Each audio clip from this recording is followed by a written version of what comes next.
Hola, muy buenas tardes. Vamos a empezar. Quería saludar a Esperanza Aguirre, que está con nosotros, presidenta, y al presidente también, expresidente de México, Felipe Calderón, que también nos acompaña, que son dos experiencias también a compartir. Y tenemos con nosotros a Javier Fernández Lasqueti, que es nuestro invitado de hoy, para un tema que a nosotros nos interesa muchísimo, yo sé que a él también, y que creo que es un momento muy importante para compartir pues sus experiencias, sus inquietudes, las que tenemos todos, en cuanto a un tema fundamental para nosotros, que es el cómo se trata la riqueza, cómo nos relacionamos con la riqueza.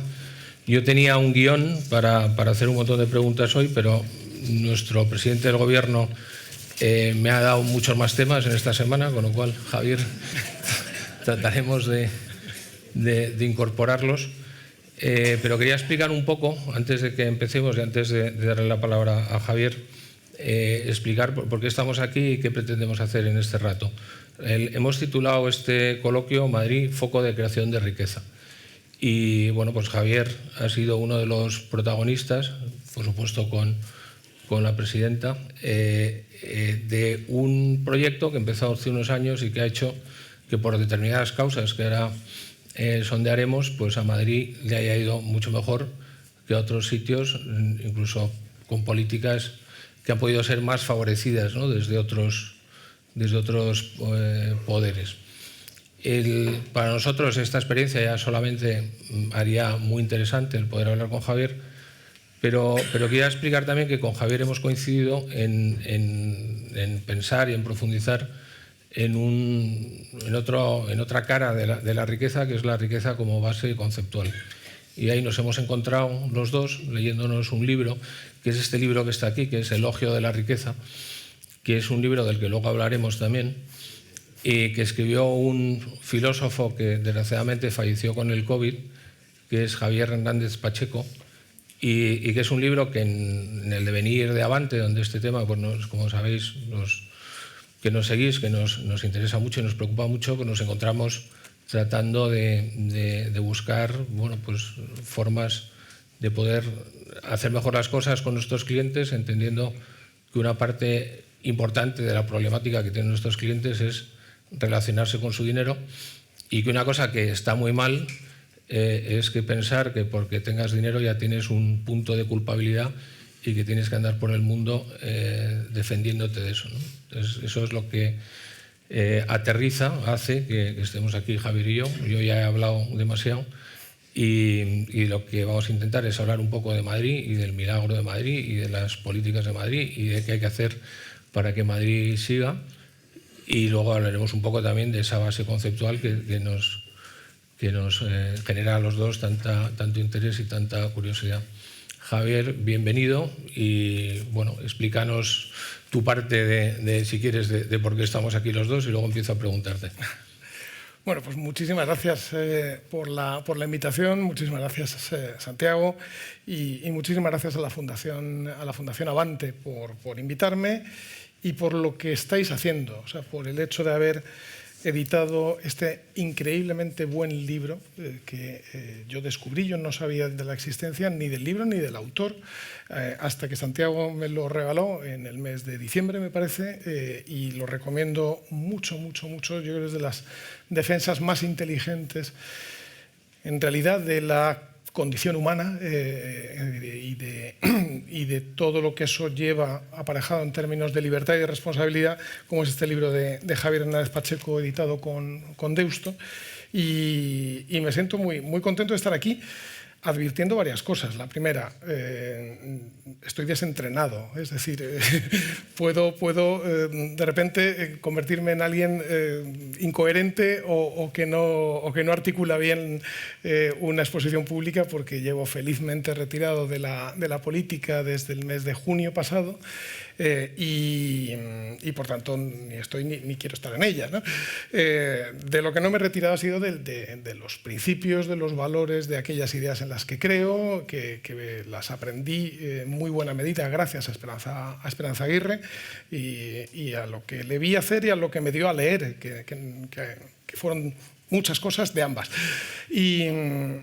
Y por tanto, en ese sentido, pues sí, es decir, yo ahora mismo estoy en un entorno y en una vida completamente empresarial, en Cofares Distribución, en Morinvest, en distintas posiciones, pero también al mismo tiempo como vicepresidente de la FIL, de la Fundación Internacional para la Libertad, que preside Mario Vargas Llosa y de la que el presidente Felipe Calderón es una pieza muy importante, una contribución muy importante, y por tanto pues me siento muy contento de venir aquí contigo, Santiago, a hablar de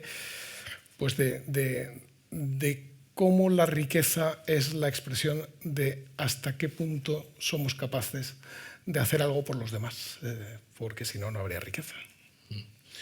Muy bien, pues si te parece, a mí me gustaría en la primera parte hablar más de la experiencia de Madrid y luego pasamos al libro, que también nos apetece mucho a los dos, más a la parte más conceptual.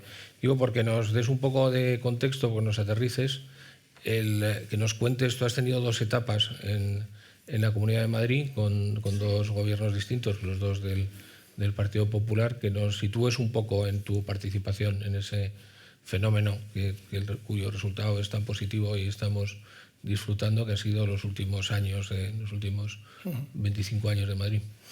Bueno, pues efectivamente yo he tenido dos etapas en la Comunidad de Madrid, la primera con Esperanza Aguirre, la segunda con Isabel Díaz Ayuso.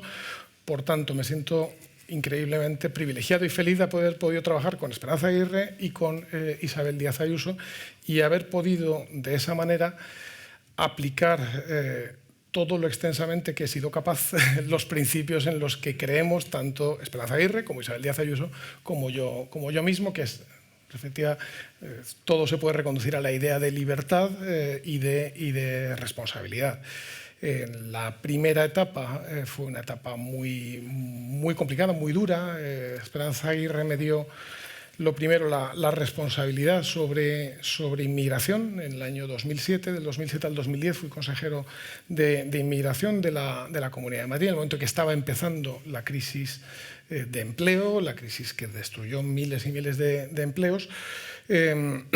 Gracias a una política liberal de integración de los inmigrantes, Madrid es, de todas las capitales de Europa, la única que no tiene en vistas o no está bajo la amenaza de un estallido social que sí, desgraciadamente, pues sí es una posibilidad que puede existir en otros lugares del mundo y eso se debe pues, a que se hizo aquí una política de integración de los inmigrantes basada en la idea de libertad. Luego me encomendó Esperanza Aguirre la responsabilidad sobre sanidad, 36 hospitales, 16.000 médicos, 22.000 enfermeras, 400 y pico centros de salud en el momento más duro de la crisis fiscal, es decir, la crisis económica y de empleo tiene un impacto ya muy severo en los ingresos públicos, en las disponibilidades presupuestarias de todas las administraciones, a la altura del año 2010, 2011, 2012. Yo fui consejero de Sanidad del 2010 al 2014. Claro, el hecho de haber optado en España, no es así en otros países de Europa, pero sí en España, por un modelo de un sistema público de salud que solo se financia a través de impuestos, tiene una consecuencia y es que es completamente dependiente del ciclo económico. Entonces, si las cosas van bien, pues entonces hay disponibilidad presupuestaria, pero si van mal, algo había que hacer, ¿no? Y lo hicimos reformas, hicimos libertad de elección de médico y de hospital, hicimos una contención de gastos. Fue la primera vez que el gasto sanitario bajó en toda la historia, bajó en Madrid Por cierto, los resultados clínicos, que son los que hay que mirar, no solamente no se vieron deteriorados, sino que en bastantes de ellos incluso mejoraron. Y todo ello al mismo tiempo que se hacían transformaciones que yo creo que son muy relevantes. Fueron los años de la extensión de historia clínica digital aquí en Madrid o de la extensión de la receta electrónica.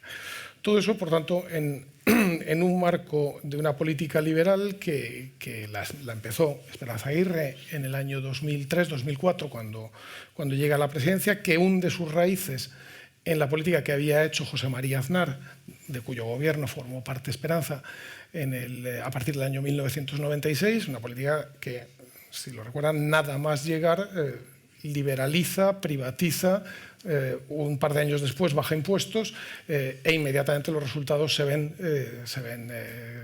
absolutamente plasmados no solamente estadísticamente, sino en la realidad, ¿no?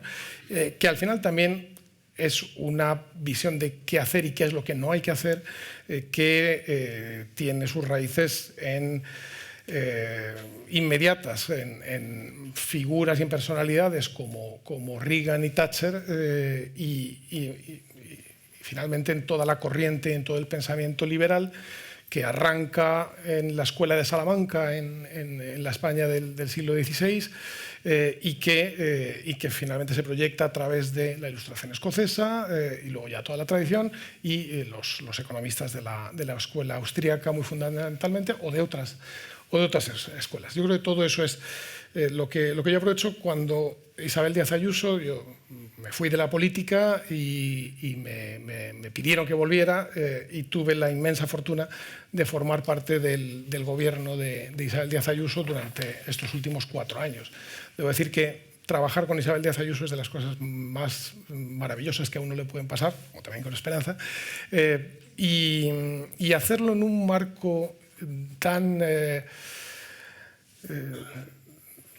inesperado en muchas cosas, pero que dio lugar a tener que tomar decisiones muy de las que uno se está jugando de verdad su legado, ¿no? e incluso su propia realidad, como fueron todas las que en torno al COVID fundamentalmente y a las consecuencias económicas que vinieron después, pues fue un privilegio. Yo siempre recordaré el momento en el que le escuché en una reunión, que no estábamos muchas personas, a Isabel Díaz Ayuso, cuando todo el mundo le presionaba para que nos encerrara a todos indefinidamente, decir, no, yo no voy a condenar a la ruina a miles de negocios y a miles de familias solamente para yo quitarme de problemas, ¿no? Que al final era lo que estaba pasando y estaba pasando en muchos lugares del mundo, ¿no? O sea, oye, yo voy a encerrar a todo el mundo en su casa, no vaya a ser que luego me echen a mí la culpa de las consecuencias del COVID. Entonces, aquí en la Comunidad de Madrid se optó por otra política y desde luego en el campo que a mí me fue encomendado, que era la política de Hacienda y luego también la de Economía y Empleo, pues lo que hicimos fue abrir un nuevo ciclo que se apoyaba en lo que venía desde el principio de la etapa de Esperanza Aguirre y abrir un nuevo ciclo y un nuevo ciclo muy intenso. ¿De qué? Por ejemplo, de bajada de impuestos, es decir, la creencia de que el dinero está mejor en manos de quien se lo ha ganado, 20 bajadas de impuestos en los 4 años de mandato de Isabel Díaz Ayuso, las cuales unas cuantas de ellas se notan en la declaración de la renta que habrán empezado a hacer en este momento los contribuyentes, porque ahí van las que se aprobaron durante el año 2023. 20 bajadas de impuestos que se juntan con 20 años seguidos bajando todos los impuestos, desde que Esperanza empezó en el año 2004, bonificando al 99%, por tanto, en la práctica suprimiendo el impuesto de sucesiones. ¿Qué ocurre con eso? Que esa consistencia, ese haber mantenido una política sostenida en el tiempo, 20 años seguidos bajando todos los impuestos, lo que consigue primero es un efecto real, es un efecto que se ve, 72.000 millones de euros han quedado en manos de sus propietarios, que han sido mucho más eficaces asignándolos que lo hubiéramos sido cualquier político o cualquier burócrata. Pero además, como también han tenido un efecto económico visible, es decir, Madrid en este momento está muchísimo mejor económicamente, empresarialmente, en términos de empleo. Ayer mismo se publicaban cifras de cómo Madrid, que no es la región más grande de España, está a punto de ser la región que tiene más personas trabajando de toda España, ¿no? Esa consistencia permite defender, sostener y seguir propulsando, como se sigue haciendo en este momento, esa política. Junto a eso, para mí también era muy importante continuar también otra línea que había abierto Esperanza, pero darle más fuerza, que era la de colocar la hiperregulación en la agenda política, es decir, junto a los temas de impuestos, también hacer una política declaradamente abierta o abiertamente contra el exceso de regulación y poniendo, digamos, bajo revisión toda la regulación. Abrimos la línea abierta contra la hiperregulación, empezamos a hacer revisiones por sectores. En 2 años que hicimos esa política, del 2021 al 23, y ahora continúa. 205 regulaciones de la Comunidad de Madrid fueron o reducidas o directamente derogadas porque no tenían ningún sentido y no hacían más que o añadir costes o poner barreras a la competencia o poner barreras a la innovación. Luego, por tanto, nada bueno se podía hacer eso. Todo eso ha tenido sus consecuencias. Decías que habías perdido capacidad, ninguna, ¿eh? No, una de las capacidades es la de saber resumir. Así que sí las he perdido. No, vamos, cero pérdida de capacidad. Aunque o sea, me tenías embelesado y estaba siendo muy interesante, pero me gustaría que hicieras un poco, luego te pido más repaso de las políticas, un poco de énfasis en los principios. O sea, porque esas políticas son consecuencias de unas ideas que están por encima de esas iniciativas, que son las que habéis aplicado, entiendo, en las 2 etapas. Me gustaría que, lo has dicho un poco al principio, responsabilidad, libertad, pero creo que esa parte es muy importante, que los que no hemos estado en ese grupo de gente que aplicabais esas políticas, que entendamos cuál era la inspiración de esas políticas, ¿no? Bueno, la inspiración, la decía antes, es toda esa tradición de pensamiento liberal que arranca en la Escuela de Salamanca, pero que muy claramente desde Adam Smith, bueno, pues Bastiat, Tocqueville, en fin, todos los que llegan, y muy especialmente, tanto el caso de Esperanza como mío, en la Escuela Austríaca de Economía, ¿no? O sea, Hayek, Mises y todos los que se mueven en torno a esa corriente. Principios, pues unos principios muy claros que tienen consecuencias. Es decir, la idea de libertad significa que sabes que la gente es capaz de organizarse por sí misma y de tener decisiones, y que no tienes, por usar una expresión de Hayek, la fatal arrogancia de creer que tú sí que sabes, ¿no? Y hay muchas veces que se ve en política, y no solo en política, es decir, pues gente que piensa, mira, en realidad ellos no saben bien, entonces mejor yo me quedo con su dinero, que yo sí que voy a saber a qué asignarlo. No es verdad, ellos sí saben a qué asignarlo. O sea, esos 72.000 millones de euros que los madrileños no tuvieron que pagar en impuestos, los colocaron en lo que a cada uno de ellos sabía que le convenía, sabía que necesitaba. Junto a eso, la idea de responsabilidad, evidentemente, es decir, cada uno es libre de tomar sus decisiones, pero no es libre de las consecuencias de sus decisiones. Tiene que acompañarle. Además, si le liberamos de esa responsabilidad, no se consigue nada bueno, ¿no? Es todo lo contrario, es hacerle un daño a la sociedad.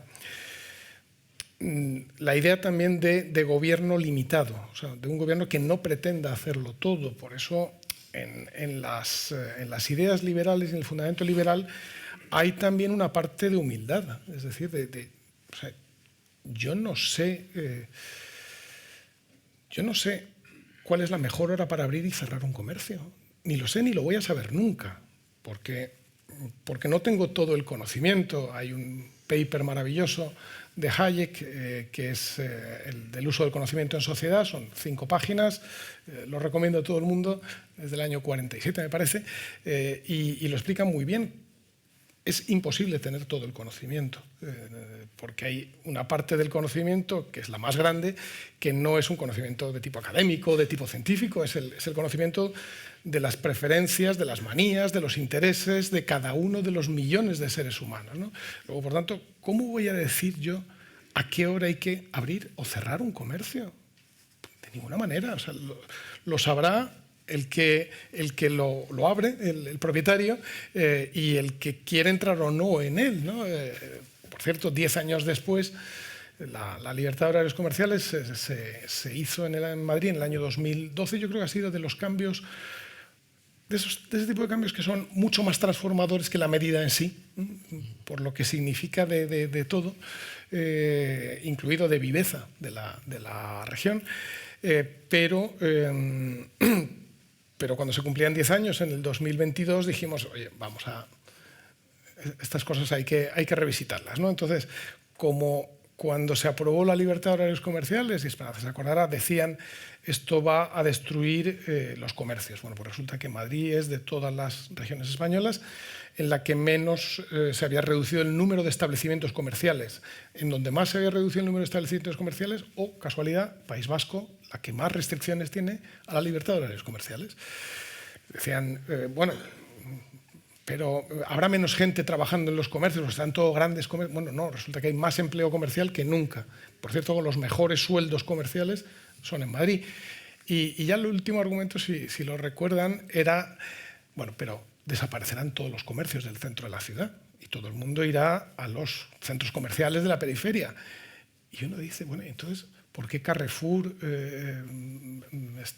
Alcampo, hasta Ikea no paran de abrir tiendas en el centro de la ciudad? Bueno, pues sencillamente porque nadie podía saber cuáles iban a ser las preferencias de los consumidores, que las iban a expresar mediante su toma de decisiones de todos los días. Yo creo que esas ideas son fundamentalmente las que han estado en los gobiernos de la Comunidad de Madrid con Esperanza, ahora con Isabel Díaz Ayuso. También la idea de, obviamente, los servicios que están encomendados tienen que ser gestionados de la manera más eficaz, hay que sacar el máximo partido de cada uno de los recursos. Madrid, toda la Comunidad de Madrid, con todos sus hospitales, sus colegios, sus universidades y su metro, le cuesta a cada madrileño, a cada contribuyente, no mejor a cada contribuyente, no, a cada ciudadano que vive en Madrid, le cuesta, parece que es más o menos unos 3.400 euros al año.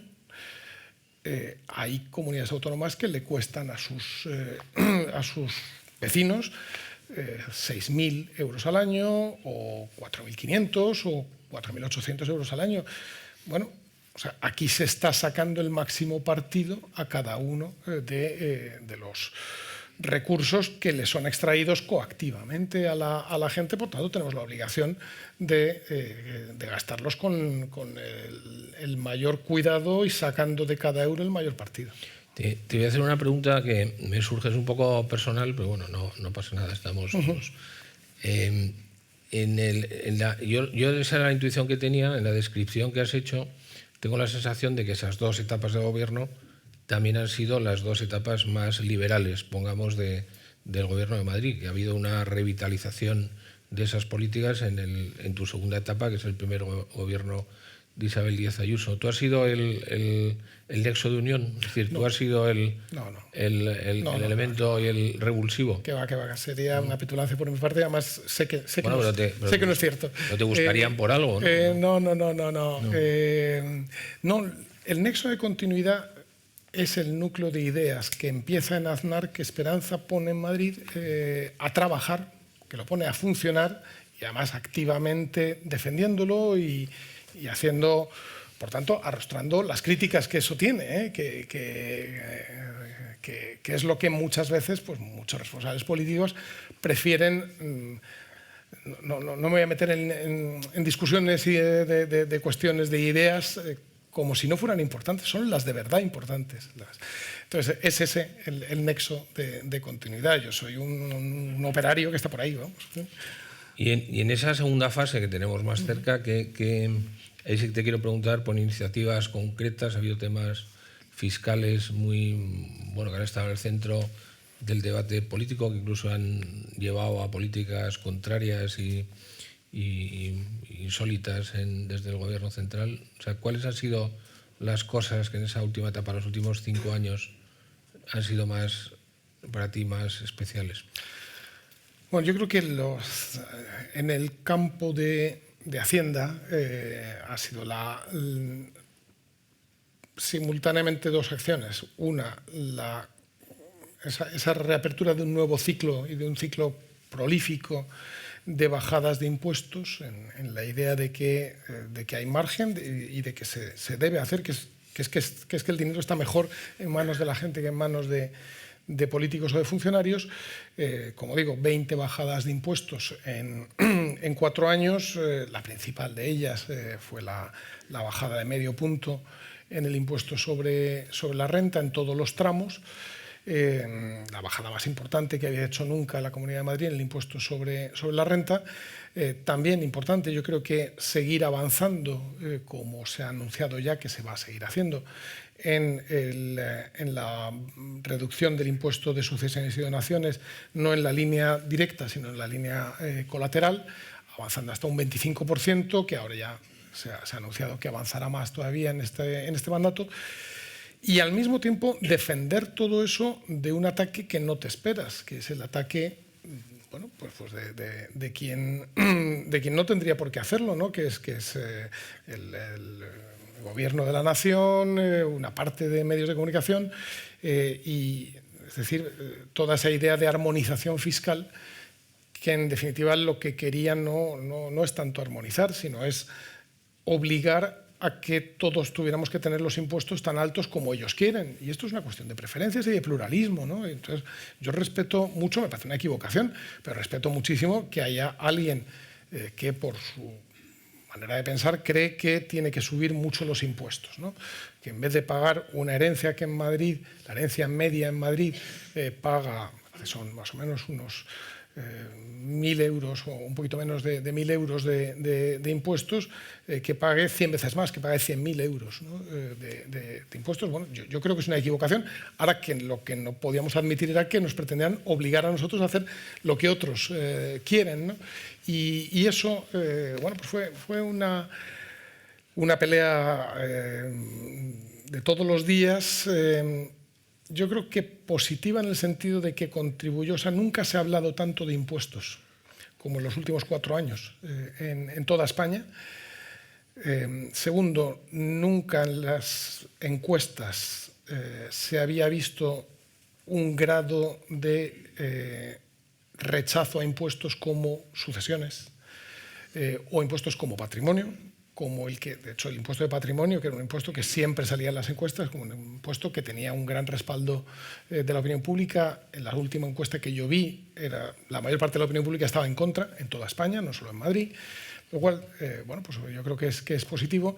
Claro, eso tiene unintended consequences, ¿no? O sea, consecuencias inesperadas, cuando de repente yo me he pasado todo el mes de julio ya fuera de la consejería, julio, agosto, septiembre, octubre, llevándome unas alegrías enormes cada vez que iba pasando páginas de expansión y veía, bajada de impuestos en Valencia, al día siguiente bajada de impuestos en Cantabria, bajada de impuestos en Canarias o en Baleares, y pensaba, pues fíjate, al final hay gente en Baleares que no va a tener que pagar dinero por heredar lo que sus padres fueron capaces de invertir y de ahorrar, gracias a que aquí se hizo una política y se defendió. Y eso me parece, la verdad, pues muy positivo. Sí, hay en el tema del ejemplo, la semana pasada, el jueves, estuvo aquí Javier Goma, que sabes que su tema, y además su último libro, Universal Concreto, es la síntesis de toda su idea, que es la idea de su vida, de explicar la ejemplaridad. Entonces, en el libro de Javier hay una cosa que le llama las ejemplaridades conflictivas, y es un caso que nos pasa continuamente en nuestra vida. Tenemos siempre alrededor que lo resume en una frase que dice que el mal ejemplo absuelve y el buen ejemplo condena. O sea, en el fondo, para el que no es ejemplar o incluso para el que hace las cosas un poco peor que otro, el ejemplo bueno tiene un efecto totalmente penalizador. Penaliza porque tú quedas peor, pero también penaliza porque en el foro interno piensas, hombre, si yo lo hiciera también como este, pues me iría también como este. O sea, en el caso de Madrid parece bastante claro, poco discutible, que esas políticas han sido buenas, no solo para una parte de la población, a lo mejor más la que critican, sino para toda la población. O sea, todo Madrid está mejor gracias a esas políticas. Yo creo que eso se discute poco. Hace poco en el Economist, creo, se hablaba de Madrid, hay muchos datos. Pero lo que ocurre es que cuando lo estás haciendo bien, estás molestando a otros que no lo están haciendo tan bien. Entonces, quizá todo esto que nos estabas explicando tiene sus raíces en esa idea de Javier, que es que, o sea, no solamente hay un tema ideológico que puede ser, no solamente hay un tema demagógico que puede ser, es que hay un tema de, claro, si es que estos se ponen a hacerlo bien y a trabajar y sale bien, y a mí me están casi obligando a hacer lo mismo, ¿no? Con lo cual todo el mundo odia al que lo hace bien, ¿no? Claro, yo cuando estábamos en la batalla, que continúa, por cierto, y bien llevada por parte de Isabel Díaz Ayuso y de Rocío Albert, que es mi sucesora, de la mal llamada armonización fiscal, yo siempre decía, bueno, esto fundamentalmente solamente les interesa a unas pocas personas, que son aquellos presidentes de comunidades autónomas y consejeros de comunidades autónomas que tienen los impuestos muy altos, que están hartos de que les paren por la calle para decirle, oiga, yo quiero tener el impuesto de sucesiones como en Madrid o el impuesto de la renta. Claro, es que el impuesto sobre la renta en el tramo más bajo en Madrid está 1,5 por debajo que otras comunidades autónomas, en el tramo más bajo. El tramo más alto, Madrid está en un 45%, que no es que sea precisamente ningún tipo de paraíso fiscal, pero en fin, comparado con el 56% de algunas otras comunidades, es cierto. O sea, yo coincido con lo que dice Javier Gomay, es verdad, ¿no? Pero también es, sí, yo creo que es parte de la condición humana. Yo hay muchas veces que lo pienso, o sea, si tú haces algo, y eso me vale en el ámbito político lo mismo que en el ámbito empresarial. Si tú haces algo y no hay nadie que salga a criticarte o a intentar ponerte trabas, debe ser que no es valioso, ¿no? O que no es valiente, ¿no? o que no es innovador o capaz de romper el statu quo en el cual pues, hay gente que vive muy cómoda, ¿no? y en ese mega consenso socialdemócrata, pues había mucha gente que vivía muy cómoda porque le eximía de pensar y le eximía de tomar medidas, pues eso más. Y al final, gestionar una organización humana no empresarial, por tanto, que no genera los ingresos con trabajo, sino con el trabajo de los demás, en la que todo el mundo que trabaja en ella sabe que si se le ocurre una idea nueva, no puede pensar en financiarla con un impuesto nuevo, con el alza de ninguno de los impuestos que existen, sino que tiene que financiarla con lo que ya hay. Eso transmite una idea de disciplina en el gasto muy potente, ¿no? Entonces yo creo que eso efectivamente pasó, sigue pasando y seguirá pasando. ¿Qué ocurre? Pues que como las cosas además tienen consecuencias, es decir, todas estas políticas aplicadas en Madrid evidentemente tienen una correlación con el hecho de que si miramos Madrid, que no había sido jamás la primera potencia económica de España, desde luego jamás había tenido la mayor renta per cápita, de hecho era la cuarta en renta per cápita, cuando se crea la Comunidad de Madrid, estaba por delante Cataluña, estaba por delante País Vasco, yo estaba por delante Navarra o Baleares. Claro, Madrid en este momento tiene 10.000 euros por encima de la renta per cápita media. 28.000 es la renta per cápita media, 38.000 en Madrid. O sea, renta per cápita de la gente, de la gente que anda por la calle. Más empleo que nunca, con mejores sueldos.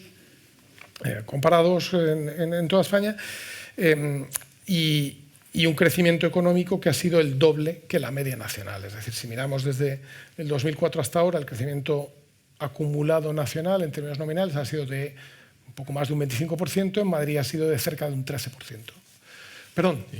Al revés, de toda España un 13%, en Madrid un 26%, exactamente el doble. Y eso no había pasado nunca, y eso además tú ves la curva y no era algo, o sea, dicen esto, no, esto le pasa a Madrid por ser capital. No es verdad. O sea, Madrid ha sido capital Madrid, toda la vida. Desde 1561 y, por cierto, normalmente a lo largo de toda la historia con mucho más poder residiendo en organismos de Madrid o en organismos residenciados en Madrid que lo que hay en este momento. Luego no es porque aquí estén los ministerios. También a mí es que me parece una cosa un poco chocante la gente que piensa que por tener un ministerio se crea riqueza, ¿no? Es al revés. O sea, más bien, si tienes pocos... Te quería llevar a la parte más conceptual de lo que nos hemos encontrado en ese libro y además hacerlo con un aviso, a lo mejor una idea, que a lo mejor o sea, Madrid ha ido bien por los impuestos, me imagino,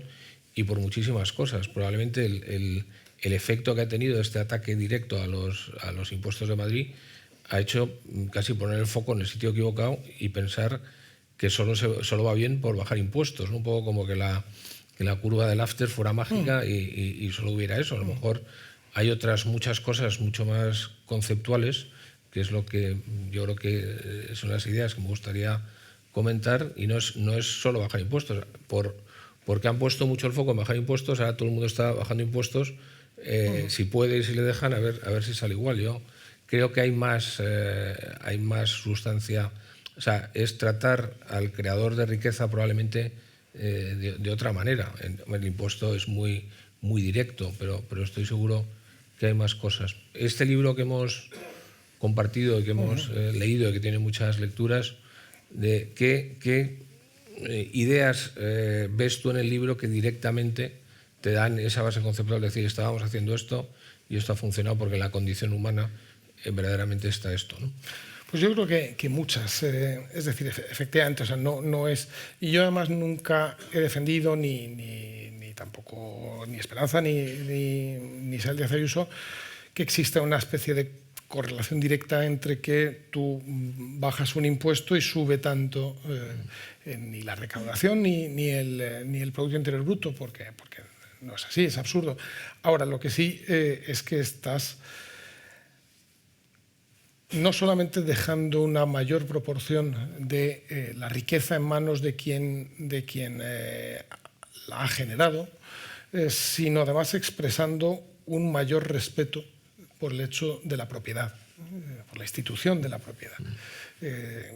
Institución muy denostada, o sea, la propiedad privada vista como si fuera un enemigo del pueblo, cuando es exactamente todo lo contrario, ¿no? Y lo mismo en la política de desregulación, desde los horarios comerciales hasta lo que hemos hecho en la línea abierta contra la hiperregulación. Es una expresión de respeto y de un respeto muy, muy explícito y como además al mismo tiempo era polémico, pues había que defenderlo, a la toma de decisiones de cada uno. A mí el libro de Javier Hernández Pacheco, que me parece valiosísimo, que tiene una cosa que además está muy bien porque es que la despacha literalmente en la primera página, que es yo no hablo del dinero mal habido. O sea, el dinero que se obtiene mediante fraude, engaño, robo, ese tiene su tratamiento en el Código Penal y además él mismo dice y tiene una buena respuesta por parte de policías, de tribunales y tal. No, vamos a hablar de lo enorme, que es el dinero bien habido, ¿no? El dinero que responde a una inversión, un trabajo, un servicio prestado. Cómo esa riqueza es la expresión del valor que los demás encuentran en aquello que tú has hecho. Por tanto, en un milagro del capitalismo que es en realidad es un sistema de colaboración, pero de colaboración muy intensa entre gente que no se conoce y no se va a conocer nunca, pero que está dispuesto a hacer lo que más le conviene a millones de personas a las que no lo conoce, porque espera recibir de ellas lo que él sí necesita, que son ingresos, facturación. Entonces, por eso está pendiente de lo que le llega mediante señales, los precios. Es la señal evidente de todo eso. Por eso la intervención en precios es tan absolutamente desquiciante, porque lo que hace es apantallar lo que realmente expresa el aprecio o el no aprecio por parte de la gente de aquello que tú estás poniendo a su disposición. Y por tanto, esa idea de la riqueza como expresión moralmente deseable de algo que significa que tú has tenido el talento, el trabajo, la constancia de hacer algo que otros necesitaban, me parece muy bien pensado. Y además, Hernández Pacheco, que es enormemente original en su aproximación, porque es una aproximación que desde el punto de vista económico es muy sólido, pero él no hace un razonamiento ni de cerca ni de lejos económico, ¿verdad? Sino que es filosófico. Y además, por cierto, con algo que no es del todo común, y es un razonamiento filosófico con la intención de que se le entienda, cosa que no siempre pasa. El libro es muy recomendable. Eso que decías del empresario que recibe dinero y recibe un beneficio a cambio de hacer las cosas mejor que otros, que por eso eligen a él y sigue quedándose con margen para poder tener un beneficio, pero luego ese beneficio, que es dinero, sigue siendo un reconocimiento que la sociedad hace. O sea, una vez que ese beneficio se ha sintetizado en dinero, a ese dinero le sigue el reconocimiento de la sociedad ya desligado del servicio que lo había producido. El razonamiento de Javier pone en valor el dinero y no todo lo contrario, que es lo que están haciendo los detractores. Y además lo que él explica es que el dinero, cuando tiene valor de verdad, es cuando se gasta. Cuando se usa. Cuando se usa, exactamente. Luego habla del ahorro y le da una importancia, pero efectivamente es decir, es ahí cuando además se reparte, se distribuye y vuelve a ir a aquel que ha sido capaz de crear o de aportar algo que tiene valor. Todo eso que responde, a mi manera de entender, a la naturaleza humana y a cuestiones hondamente morales, me parece increíble cuando escuchamos hablar, y creo que vamos a escuchar mucho hablar, a gente desde la academia o desde medios de comunicación o desde el ámbito político de crecimiento, o sea, de growth. Y eso es algo que lo empezamos a oír durante la pandemia, pocas voces algunas, pero cada vez va formando un coro cada vez mayor y más audible. Y yo creo que va a ser la gran batalla ideológica de los próximos 15 años, va a ser que va a haber un número importante de personas que va a defender que lo que más conviene a cada uno de los seres humanos es ser más pobre, es vivir peor. Por increíble que parezca, utilizarán argumentos medioambientales. Mentira, porque el medio ambiente, cuando ha estado bien protegido, es cuando hay crecimiento económico, cuando hay riqueza. No hay crecimiento económico, no hay protección. Y cómo estaban los países del otro lado del telón de acero, es la mejor expresión, o los que hemos vivido en países que no están plenamente desarrollados, como yo he vivido en Centroamérica. Es cuando ves, aquí cuando se cuida el medio ambiente es cuando hay dinero que genera excedente, que es capaz de financiar depuradoras, que es capaz de financiar elementos que detengan o que limiten la polución o la contaminación del aire, ¿no? Pero toda esa idea de crecimiento, que en el fondo es una expresión de todos aquellos que por motivos ideológicos lo que no quieren es que haya riqueza, lo que no quieren es que haya capitalismo, lo que no quieren es que haya una sociedad que se organice libremente. ¿Puede haber una intención de que haya una dependencia del Estado también? Absolutamente, absolutamente. Y se ve muy claramente, y bueno, yo creo que lo que estamos viendo en Argentina, en buena medida, es eso, ¿no? La intención de que menos gente trabaje y haya más gente que dependa de subsidios, ¿no? Yo cuando escucho, o sea, que me parece bien que existan mecanismos para ayudar a aquellos que necesitan ser ayudados, incluidos, si es necesario, pagarle una renta, me parece bien en la medida que necesite ser ayudado. Pero me horroriza escuchar, y es continuo en España, cifras objetivo de receptores de ingreso mínimo vital. Oiga, no, el objetivo es el contrario. O sea, ojalá el menor número posible, porque quiere decir que es gente que puede hacer su propia vida. Claro, al final, depender de subsidios significa que estás teniendo que acomodar de una manera tácita o expresa tu vida a lo que otros piensan que tiene que ser o cómo tiene que ser.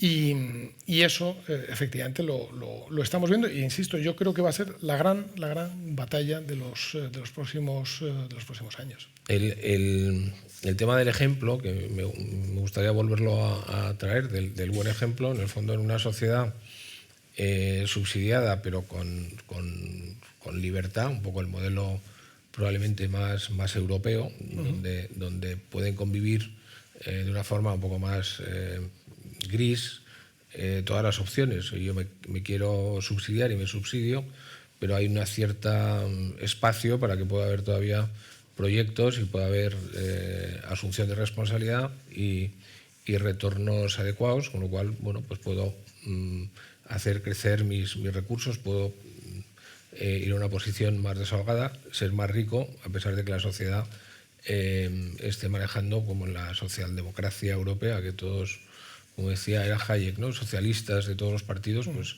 pues socialdemócratas de todos los partidos en Europa, pero bueno, hay un cierto hueco. Lo que pasa es que ese hueco al final acaba generando experiencias muy ejemplares. Nosotros tenemos en España un gran ejemplo a escala mundial, que es Amancio Ortega, ¿no? Y como desde un proyecto pequeño con una idea muy buena y bien ejecutada, pues tiene un impacto global. Pero claro, es que ese mal ejemplo, ese buen ejemplo es tremendamente negativo. Todos tenemos que odiar eso si nos subsidiamos, porque si no estaríamos, si eso se puede hacer y se puede hacer bien y se puede hacer de una forma honesta y además haciendo donaciones a la sociedad para que la sociedad que tengo alrededor esté mejor, mi opción por el subsidio ha sido una malísima decisión, ¿no? Con lo cual hay una maquinaria que ya se ha puesto en marcha. Tenemos lo de esta semana de las Golden Visa, que es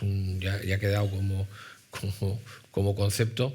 Yo he leído un artículo que me han pasado pensando que iba a estar aquí ahora contigo, que se titula, tampoco, o sea, no lo recomiendo porque tampoco merece mucho la pena, pero el título dice algo así como ¿por qué odiamos a los ricos?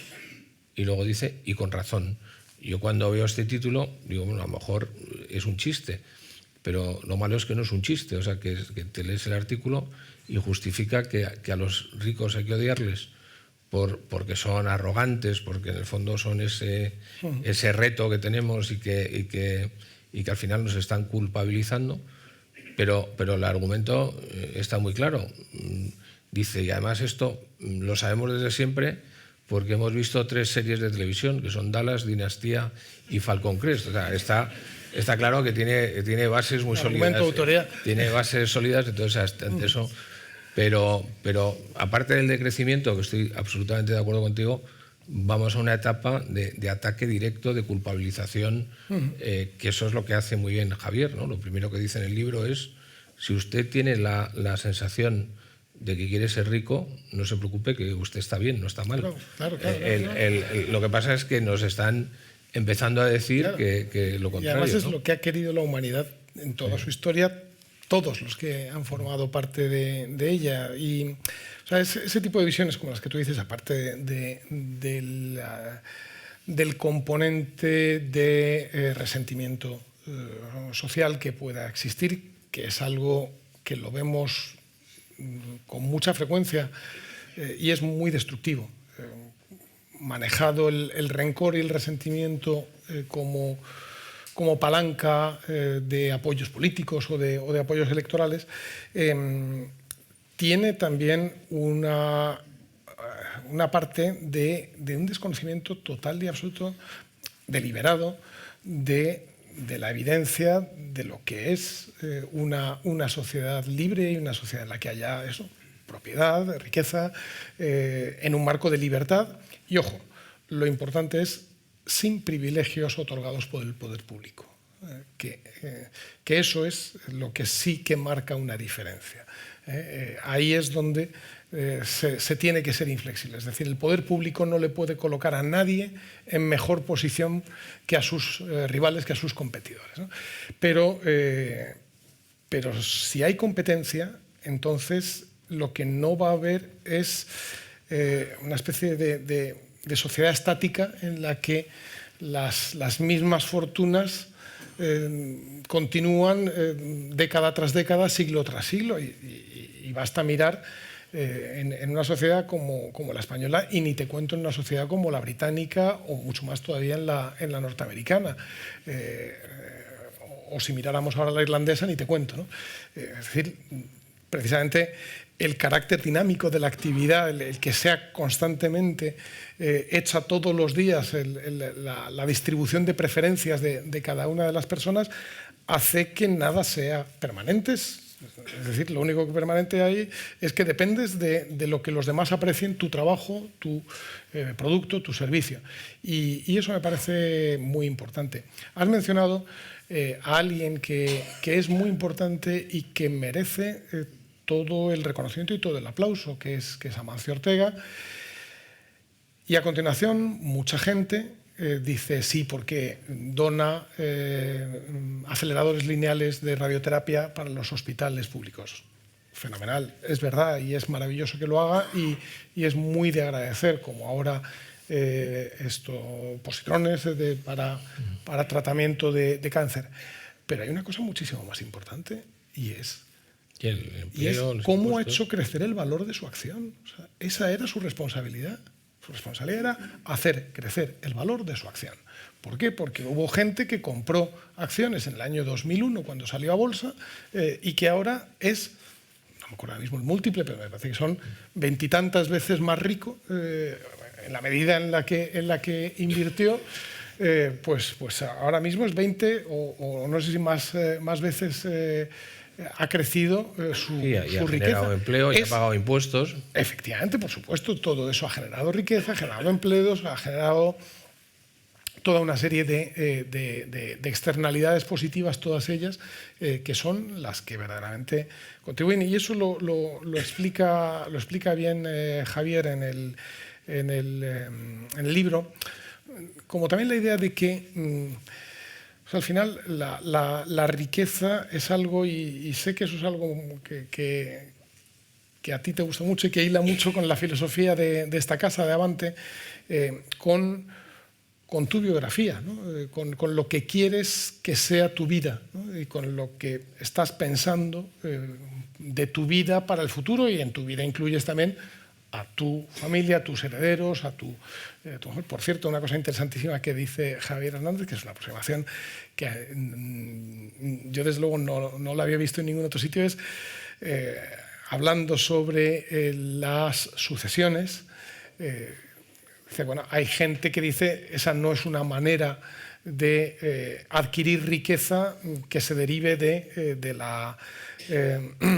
trabajo, de la aportación que cada uno hace, porque le llega, ¿no? Y dice, no, es que la herencia no es un derecho del que la recibe, es un derecho del que la genera, del causaviente, ¿no? Digamos, ¿no?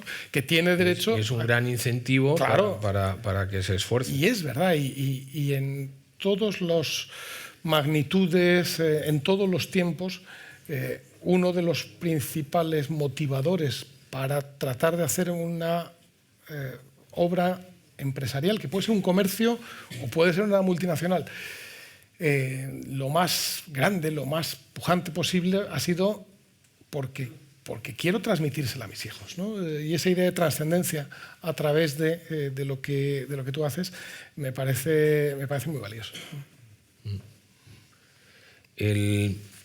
Estamos un poco llegando a...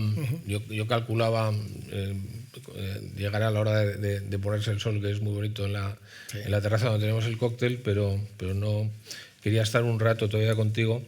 Y aunque tenemos en esta parte del más conceptual muchísimos temas, y probablemente otro día podíamos venir a hablar solo de esto y seguramente sería muy interesante, pero me gustaría volver un poco a la realidad, a nuestro día a día, a enfrentarnos con todos estos mensajes de los medios, todas las cosas que se hacen para poner zancadillas al que está dando el ejemplo que no queremos, que es el buen ejemplo. Y ya que te tenemos aquí, que nos hables un poco, por supuesto no sabes lo que va a pasar, pero sí me gustaría que nos contaras un poco qué te parece a ti en la parte de... Es evidente que hay una pugna entre las políticas que buscan más libertad y más actuación del ciudadano, que pueden estar en Madrid, ahora probablemente, y ojalá en otras comunidades autónomas que gobierne el PP, porque van a ver precisamente el buen ejemplo, pero luego por otro lado estamos viendo que el gobierno, que eso no le interesa, pues cada vez les va a dejar hacer menos cosas, ¿no? Entonces, bueno, tú has estado en medio y has estado en el diseño. ¿Qué capacidad, para los que nos gustaría que estas políticas siguieran adelante y se mantuvieran, o sea, qué esperanzas tenemos y dónde crees tú que están probablemente la mejor defensa y los límites? A ver, yo creo que tenemos que ser conscientes de los riesgos y las amenazas que hay en España, desde luego, algunos de ellos en todo el mundo. En este momento, el principal, la inflación, ¿no? O sea, la inflación, y eso desde los padres de la Escuela de Salamanca, y lo explicaba muy bien Juan de Mariana, no tiene el rey derecho a hacer que mi moneda valga cada vez menos, porque no tiene derecho a quitarme mi propiedad metiéndole cobre a la moneda de plata. Pues eso es lo que están haciendo los gobiernos de todo el mundo por el procedimiento de financiar a base de deuda un gasto que no para de crecer, ¿no? Que tomó un punto, el punto de partida ya venía de la crisis, luego en la pandemia todavía más, y después de la pandemia como si no hubiera un mañana, ¿no?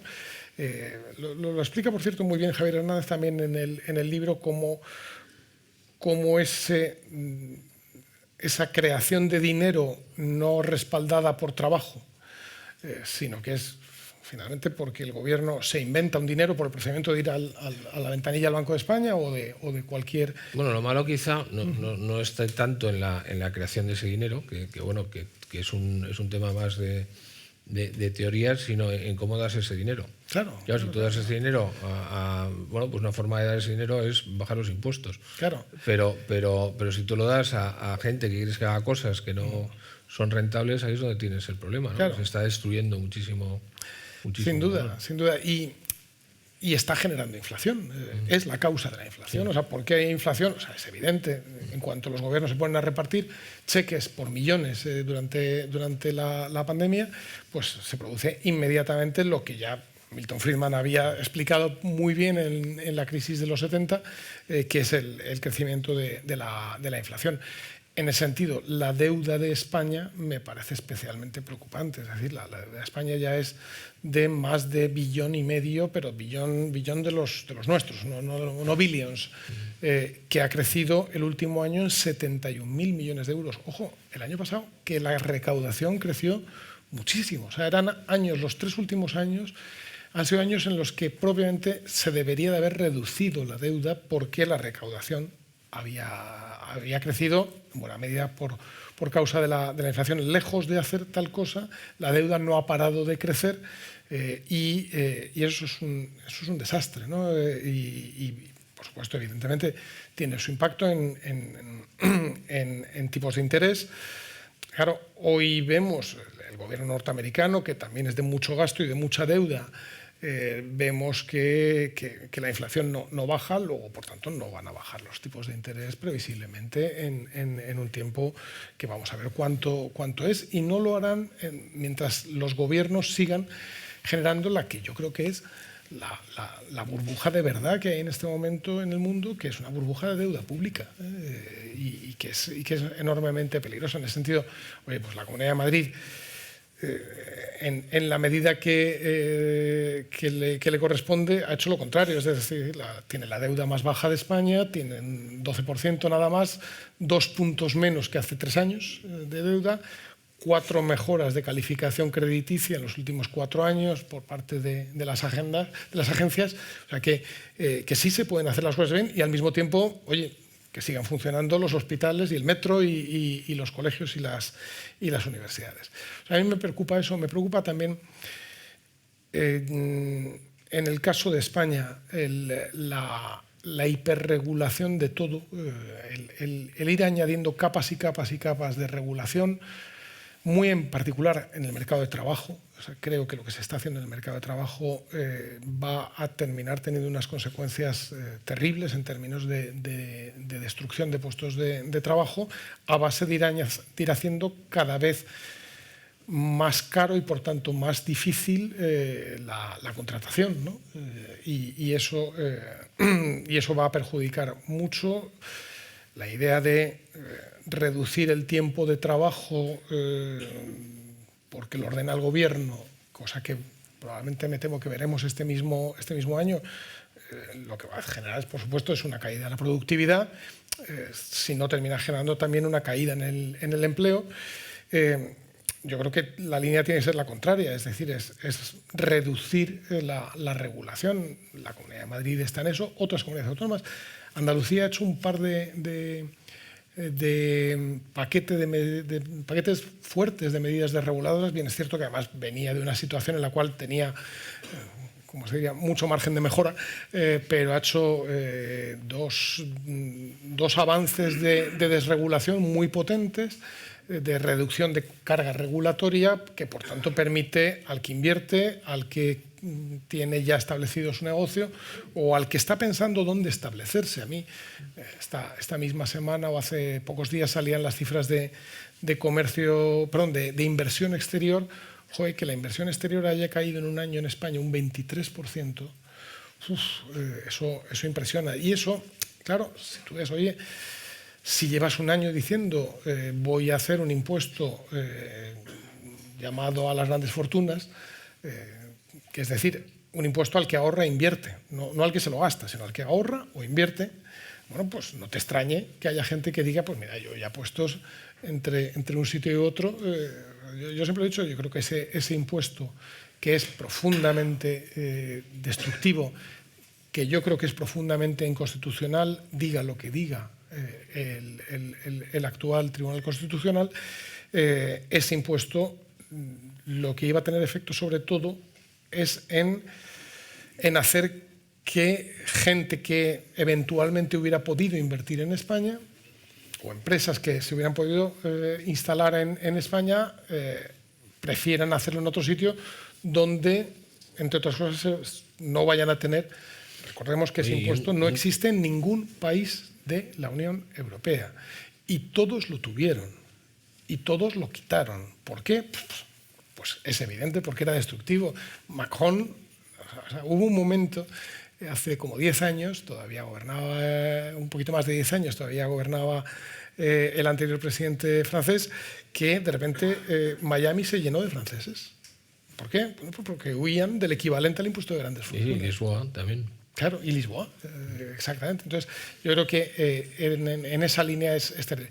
Y luego hay una cosa, y ya termino con eso, que me preocupa, y es así, que es del conjunto mundial y muy particularmente de Estados Unidos, que es la idea de que el comercio internacional es algo que esconde un robo, ¿no? O sea, el que lleguen productos, bienes y servicios de otros producidos en otros lugares es algo que nos están robando. No. O sea, puede ser terrible si vemos al mundo en una escalada proteccionista.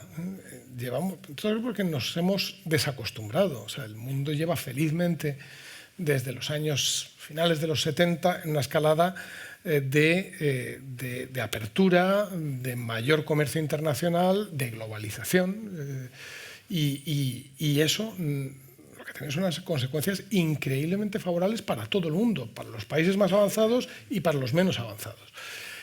Si se cumple, por ejemplo, lo que dice Trump, que si llega va a poner un arancel del 10% a todo, ojo, que es que no solamente eso es destructivo, no solamente es empobrecedor, no solamente obliga a la gente a comprar más caro aquello que de otra manera podría, por tanto sus recursos se asignan de una manera ineficiente porque podrían dejar un margen que podría dedicar a otra cosa, sino que además no nos olvidemos, es que la mayor parte de los conflictos en la historia de la humanidad, ojo, he dicho Trump, pero es que la Unión Europea se pasa el día haciendo medidas proteccionistas.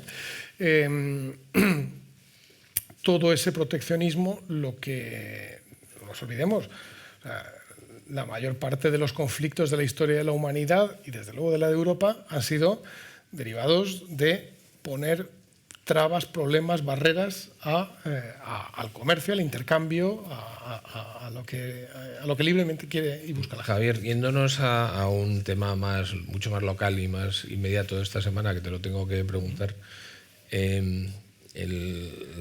las declaraciones del presidente del gobierno respecto bueno, ese concepto que ahora es Golden Visa, pero eran las posibilidades de conseguir la residencia con inversiones, donde hay la posibilidad de conseguirla invirtiendo en vivienda, pero también invirtiendo de otras muchas maneras, y que además, especialmente en Madrid, ha funcionado muy bien. ¿Tú qué crees? Primero, ¿qué te parece?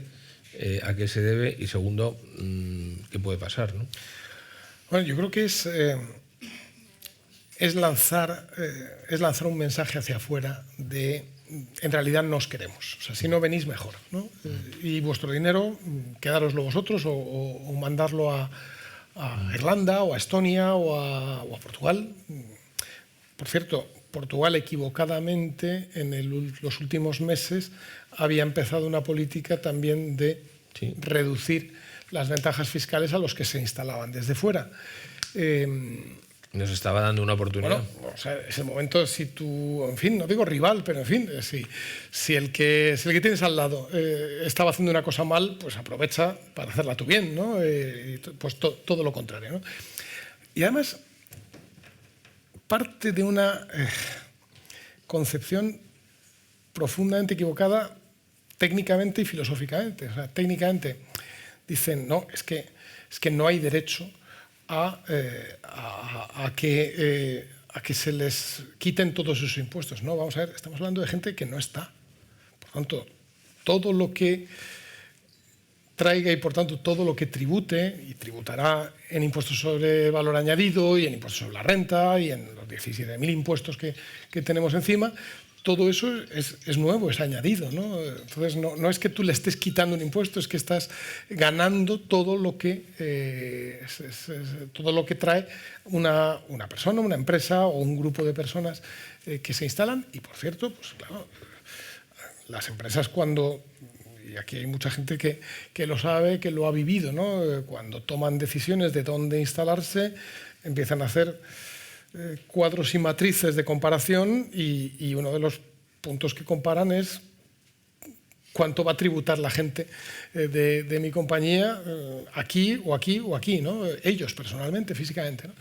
Y la otra es una concepción filosófica. A mí es una cosa que me parecía inconcebible cuando estaba pues, típicamente en discusión parlamentaria, ¿no? Que era con estas bajadas de impuestos les ha perdonado 70.000 millones de euros a la gente.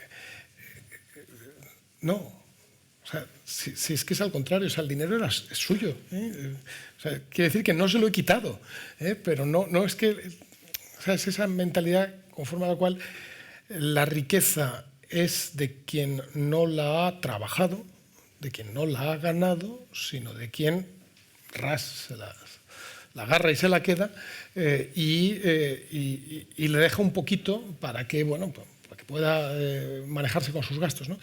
sea, yo creo que es muy equivocado la decisión de suprimir la Golden Visa, aunque sea solamente la parte inmobiliaria, porque acompañada además de frases muy rotundas, lo que estás es mandando un mensaje de váyase a otro sitio. Sí, ¿no? Sí, aquí no venga. Aquí no venga, ¿no? Y al revés, oye, pues el tipo que se instala, ahora ya, como han pasado ya 72 horas, ya empiezan a salir cifras, 10.700 en 4 años. Oiga, tampoco es esto como para hacer temblar el misterio, ¿no?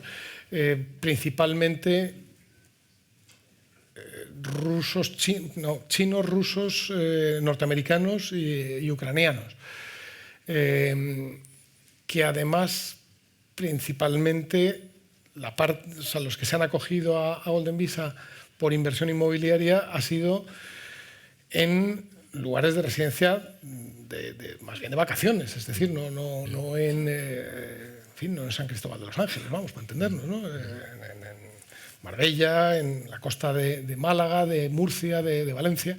Bueno, pues todo eso va a perjudicar sin ninguna duda, sin que nadie gane, ¿no? Más que, oye, pues eventualmente lo que te digo, o Italia, si es el caso, o tal vez el norte de África, o probablemente Irlanda u otros países vayan a aprovechar. Oye, Javier, yo lo he pasado estupendamente. O sea, yo creo que nos faltan muchísimas cosas. Yo creo que tenemos que volver a darle una vuelta a la parte más conceptual del libro. Pero yo creo que hay que dar esta batalla, porque si no damos la batalla del concepto y de la defensa de la no culpabilidad del que se esfuerza, pues vamos a ir muy mal. Yo estoy de acuerdo contigo que el decrecimiento puede ser el drama de la siguiente época y que lo tenemos ahí. O sea, que los libros ya se están escribiendo, probablemente hay que escribir los otros libros. Te agradezco muchísimo que hayas estado aquí. Muchísimas gracias. Estás invitado para volver en cuanto podamos y quería despedirte un fortísimo aplauso. Muchísimas gracias.